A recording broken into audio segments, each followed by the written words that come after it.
Ah, qu'il faisait bon flâner ce week-end aux abords du plan d'eau du Font Saint-Martin. Une partie de pêche pour les uns, une petite balade pour les autres, un méga pique-nique pour Monique et Patrick. On a même croisé Gérard Tissovan en pleine inspiration aux abords du parc animalier. Franchement, il n'y avait pas grand-chose d'autre à faire sous cette chaleur estivale. Alors, quelle mouche a donc piqué ces fous de la course à pied? Car ils étaient plus de 40 samedi et dimanche à participer au traditionnel défi du Font Saint-Martin organisé par le RAC. 3 courses au programme, 10 km de montée vers la Tour de Reims le samedi, 12 km en forêt le dimanche matin et pour finir un contre-la-montre de 2 km le dimanche après-midi. Oui, il fallait être vraiment, mais alors vraiment barjot. Je suis folle, je suis tarée, je le sais, il y a tout le monde qui me le dit, je suis tarée. Mais j'adore, moi le footing c'est ma passion, donc c'est quelque chose. Puis pour préparer le marathon à la fin de l'année de la Mirabelle, il faut bien faire ça. Il n'y avait pas mieux à faire, il y avait de la pêche, rester tranquillement dans son jardin. Le plaisir fait la course, quoi. C'est un plaisir, donc même si on a des soucis, on les oublie. Moi j'ai un pied en compote et je cours quand même, donc ça change rien, quoi. On a qu'une vie et c'est le moment justement d'essayer de tenter ce genre de course. À partir du moment où on a une passion, autant l'assouvir à fond. Dès qu'on commence à courir, on est déjà un peu fou. Alors après, c'est le plaisir, c'est le plaisir de se faire mal, c'est tout. Il n'y a pas de souci, mais à la fin on est content. On est heureux d'avoir atteint son objectif, c'est terminé. Grosse nouveauté cette année, ce défi est devenu une course 100% nature. Fini la course en ligne et le contre-la-montre dans les rues de Romba. Cette fois, ça se passait tout en forêt. Un parcours 100% nature, oui, mais aussi 100% plus difficile et exigeant. De quoi laisser sur place les coureurs en manque de préparation. Qu'est-ce qui se passe? Je suis pris là, Ah ouais. mais je sais ce que c'est. J'arrête de fumer.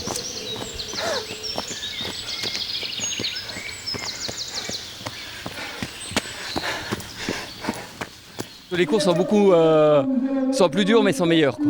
Il n'y a pas photo. Comparé aux autres défis, la course n'a rien à voir. Là, c'est vraiment un défi. Faudrait pas qu'il pleuve par contre. Parce que s'il pleut, c'est catastrophe, quoi. Il n'y a pratiquement rien de plat, quoi. Donc on est toujours en travail de puissance dans les montées ou alors en survitesse dans les grandes descentes. Donc c'est sûr que pour les muscles et les articulations, c'est beaucoup plus traumatisant que courir sur un rythme régulier comme ça a pu être le cas les éditions précédentes. Il était comment ce défi là? Franchement, il était génial. Bon, hier c'était un peu dur, j'avoue, mais aujourd'hui, franchement, c'était nickel et j'ai vraiment apprécié le parcours magnifique. Il est sûr que c'était beaucoup plus dur que les autres années, mais par contre beaucoup plus agréable. C'était la nature, c'était le paysage, c'était le cadre idyllique du Font Saint-Martin.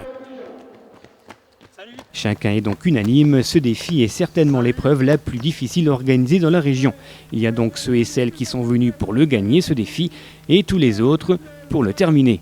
Pour les premiers, la bagarre a été belle et indécise jusqu'à la fin. En tête, avant la dernière course, Olivier Petit a craqué sur le contre-la-montre. 3 courses dans les jambes, 10 hier matin, 12 hier après-midi et maintenant un 2, c'est très compliqué. Je suis vraiment fatigué, très fatigué et là j'attends avec impatience les résultats.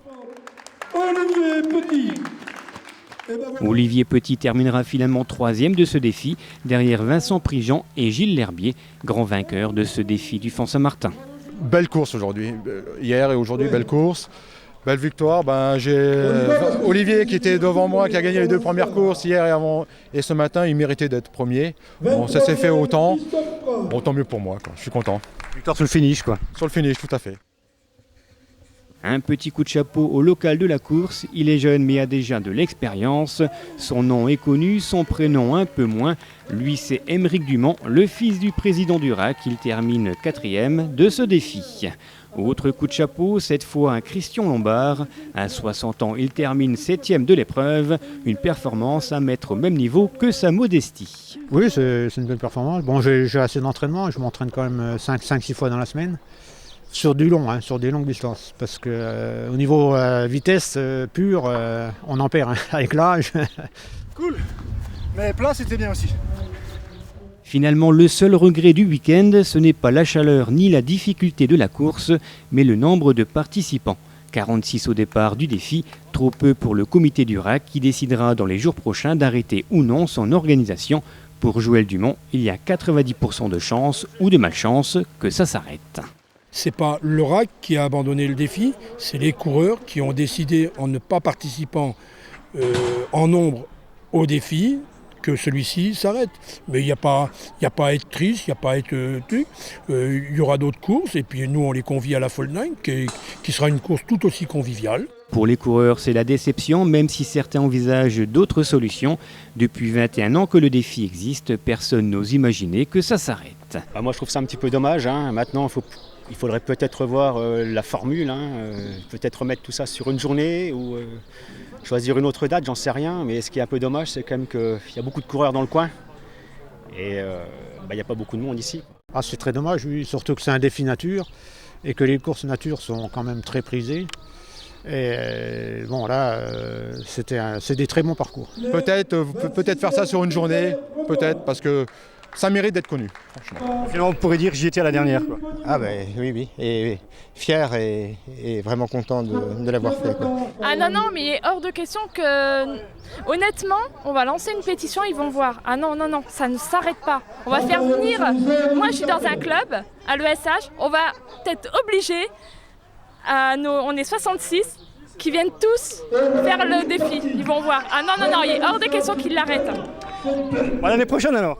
À l'année prochaine, voilà, c'est ça. À l'année prochaine. En attendant, une chose est sûre, le RAC organisera bien la Folding le 1er juillet à 10h et continuera d'accueillir tous ceux et toutes celles qui souhaitent à longueur d'année pratiquer l'athlétisme. Le RAC, c'est un club où on accueille les jeunes le mercredi après-midi pour l'école d'athlétisme. Ils sont à l'heure actuelle 21.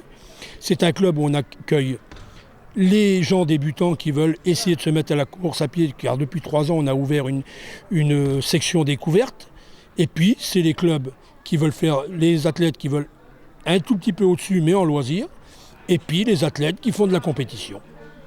C'est petit club, mais où on retrouve tout, principalement basé sur la course à pied, il est vrai. Plus d'infos sur le RAC et la Folding au 03 87 67 49 10.